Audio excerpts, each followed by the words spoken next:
Welcome to టీ10. నేను Revathi. Media ప్రశ్నలకు సమాధానమిచ్చేలా ఒత్తిడి చేయడం, పిడికెడు మందిని మాత్రమే ఆహ్వానించడం వంటివే కాదు ట్రంప్ మోడీపై మోపిన భారాలు. ప్రధాని మోడీ హడావుడిగా ఏర్పాటు చేసుకున్న అమెరికా పర్యటనలో ఏదైనా మంచి జరిగిందా అంటే 2 సార్లు మోడీ మీడియాను ముఖాముఖి ఎదుర్కోవాల్సి రావటమే. బహుశా ఇది మోడీకి అరుదైన అనుభవం అయి ఉండొచ్చు. భారతీయ దౌత్య అధికారులు సాధ్యమైనంత వరకు స్వతంత్రంగా వ్యవహరించే మీడియా సోదరులను మోడీ సమీపంలోకి రాకుండా జాగ్రత్త పడటమే కాక మీడియా వృత్తిని అపహాస్యం చేసే స్థాయిలో ప్రభుత్వ బాకాలుగా మారిన కొద్ది మందిని మాత్రమే మోడీ మీడియా సమావేశానికి అనుమతించడానికి చాలా కష్టపడ్డారు.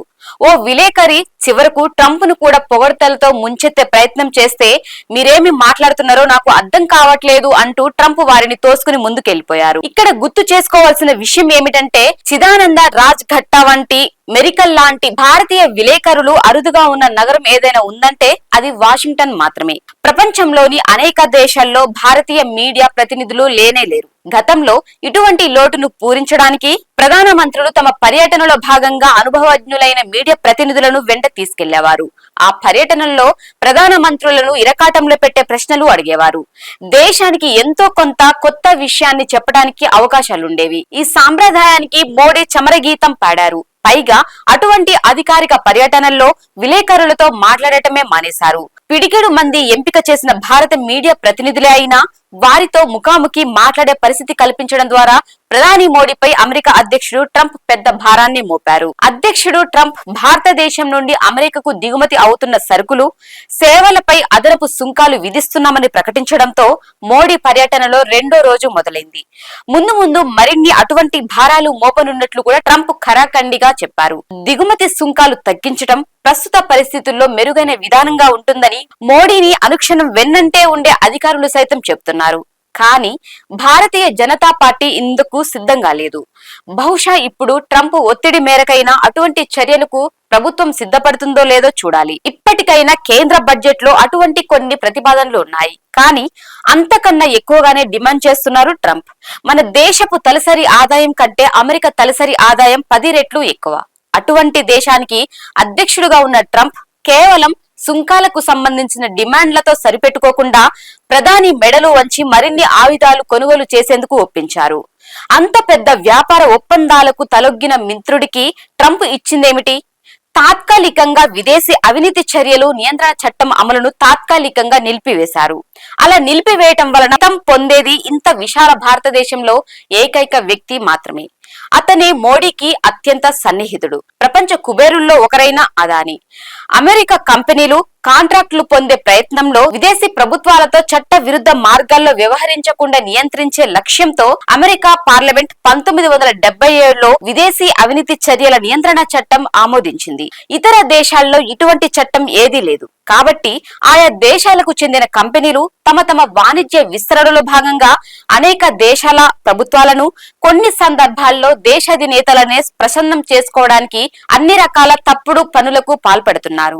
ఇటువంటి అవకాశాలు అమెరికా కంపెనీలకు లేకపోవడంతో సాపేక్షంగా చూసినప్పుడు ఆ కంపెనీలు కాస్తంత పోటీలో వెనుకంజలోనే ఉన్నాయని చెప్పక తప్పదు. జిమ్మీ కార్టర్ ఈ చట్టాన్ని ప్రతిపాదించిన నాటి నుండి తమది పాల వంటి స్వచ్ఛమైన వ్యాపారమని అమెరికా గొప్పలు చెప్పుకుంటుంది. కానీ ఇక్కడ వాస్తవం ఏమిటంటే ఏ దేశంతో అమెరికా వ్యాపారం చేయాలనుకుంటుందో ఆ దేశాన్ని అనేక రూపాల్లో లొంగ తీసుకుంటుంది. ఏదేమైనా ఉధృతమవుతున్న వాణిజ్య పోటీలో అమెరికా కంపెనీలు రాణించలేకపోవడంతో వెనుకబడే ఉన్నాయి. ఆంధ్రప్రదేశ్ కు సౌర విద్యుత్ సరఫరా చేసే విషయంలో అవినీతికి పాల్పడ్డారని, ఆ క్రమంలో అమెరికా కంపెనీలను అమెరికా పౌరులైన మదుపరులను భాగస్వాములను చేశారన్నది నయా కుబేరుడు అదానీ మీద వచ్చిన ఆరోపణ. విదేశీ అవినీతి నియంత్రణ చట్టం ప్రమాణాల ప్రకారం అదానీ మోసానికి పాల్పడినట్లు అమెరికా సెక్యూరిటీస్ ఎక్స్చేంజ్ కమిషన్ నిర్ధారించింది. భారతదేశంలో అటు కేంద్ర ప్రభుత్వం కానీ లేదా ప్రస్తుత ఆంధ్రప్రదేశ్ రాష్ట్ర ప్రభుత్వం కానీ ఈ ఆరోపణలపై స్పందించకపోవటం, చట్టపరమైన చర్యలకు చొరవ చూపకపోవడం ఇక్కడ ఆసక్తికరమైన గమనించాల్సిన విషయం. అవినీతి, బంధుప్రీతి ఆరోపణల విషయంలో ఇప్పటి వరకు భారతదేశంలో పాలకులు షరమామూలే అన్న రీతిలో వ్యవహరిస్తున్నారు. విదేశీ అవినీతి నియంత్రణ చట్టాన్ని తాత్కాలికంగా రద్దు చేయడం ద్వారా ట్రంప్ కూడా ఈ విషయాల్లో తనది షరమామూలేలని స్పష్టం చేశారు. అంటే భారతదేశంలో ఒక వ్యక్తి ఎదుర్కొంటున్న చట్టపరమైన సవాళ్లను అధిగమించే ప్రయత్నంలో మోడీ ప్రభుత్వం అమెరికా నుండి వేల కోట్ల రూపాయల విలువైన ఆయుధాలు కొనుగోలు చేసేందుకు సిద్ధపడింది. ఇచ్చి పుచ్చుకోవడం అన్న సాంప్రదాయానికి ఇంతకన్నా మంచి ఉదాహరణ ఏముంటుంది? ప్రధానమంత్రి మోడీ అమెరికా పర్యటనకై మూటముల్లె సర్దుకుంటున్న సమయంలోనే ట్రంప్ రష్యా, చైనా దేశాధినేతలతో మాట మంతి కలిపారు. రెండో ప్రపంచ యుద్ధంలో నాజీ సేనలపై రష్యా సేనలు సాధించిన విజయాన్ని ప్రతి ఏటా మే నెలలో ఓ అంతర్జాతీయ ఉత్సవంగా జరుపుకుంటారు. ఈ ఉత్సవాలకు చైనా ప్రీమియర్ తో పాటు ట్రంప్ కూడా అతిథులుగా హాజరు కావాలని రష్యా అధ్యక్షుడు పుతిన్ ఆహ్వానించారు.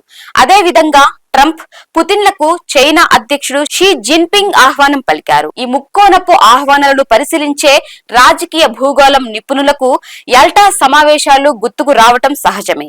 1945లో యల్టాలో జరిగిన సమావేశంలోనే అప్పటి అమెరికా అధ్యక్షుడు రూజ్వెల్ట్, రష్యా అధ్యక్షుడు స్టాలిన్, బ్రిటిష్ ప్రధాని చర్చిల్ ముఖాముఖి ఒకే వేదికపై కలుసుకున్నారు.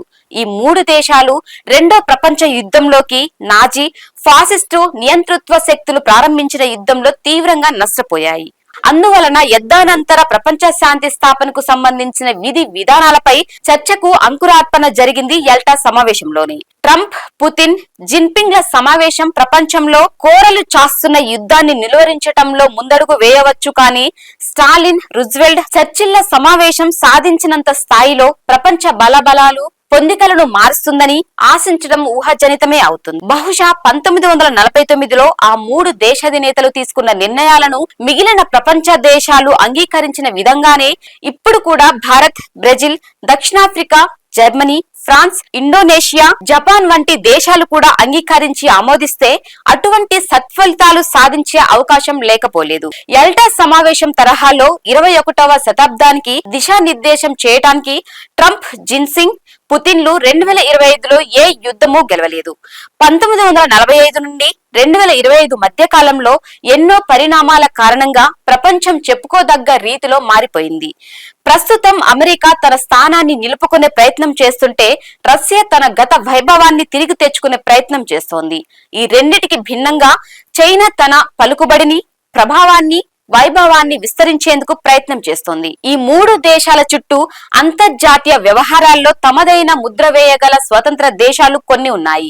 ఈ మూడు దేశాలతో బేరసారాలు ఆడగలిగే శక్తి ఆ దేశాలకు ఉన్నది. రాజకీయ భూగోళం గురించి ఓనమాలు తెలియని వారే గ్రీన్లాండ్ అమెరికా సొంతమని, యుక్రెయిన్ రష్యా సొంతమని, తైవాన్ చైనా సొంతమని ఈ ముగ్గురు దేశాధినేతలు తమలో తాము తీర్మానించుకుంటే మిగిలిన దేశాలు చప్పట్లు కొట్టి విందులు చేసుకుంటాయని ఆశిస్తారు. త్వరలో జరగబోయే యల్టా 2 సమావేశం పట్ల వలసానంతరం విముక్తి, అభివృద్ధి సాధించిన ఫ్రాన్స్, జర్మనీ, ఇండోనేషియా, జపాన్, దక్షిణాఫ్రికా వంటి దేశాలు తమ సొంతదైన ఏ వైఖరి తీసుకుంటాయన్నది ఆసక్తికరమైన అంశం. భారతదేశం కూడా అటువంటి స్వతంత్ర నిర్ణయం తీసుకోగలదని ఆశించటం అత్యాశేమీ కాదు. అత్యాశ కాదు అని ఎందుకంటున్నానంటే గత నెల రోజుల్లో సంబంధిత పరిణామాల పట్ల భారతదేశం మిశ్రమ రీతిలో స్పందించింది. ట్రంప్ గెలుపు పట్ల భారత పాలకులు ఆందోళనతో కూడిన ఉద్వేగానికి గురయ్యారు. మోడీ, ట్రంప్లు సంయుక్తంగా నిర్వహించిన విలేకరుల సమావేశంలో మీడియా పోషించిన పాత్రను గమనిస్తే భారతదేశం ఎంతో కొంత లొంగిపోయే పరిస్థితి ఉంటుంది తప్ప మరీ ప్రాధేయపడే స్థితికి వెళ్ళదని చెప్పొచ్చు. దీనిపై మీ కామెంట్ తెలియజేయండి. ఇది ఇవాల్టి న్యూస్. చూస్తూనే ఉండండి T10.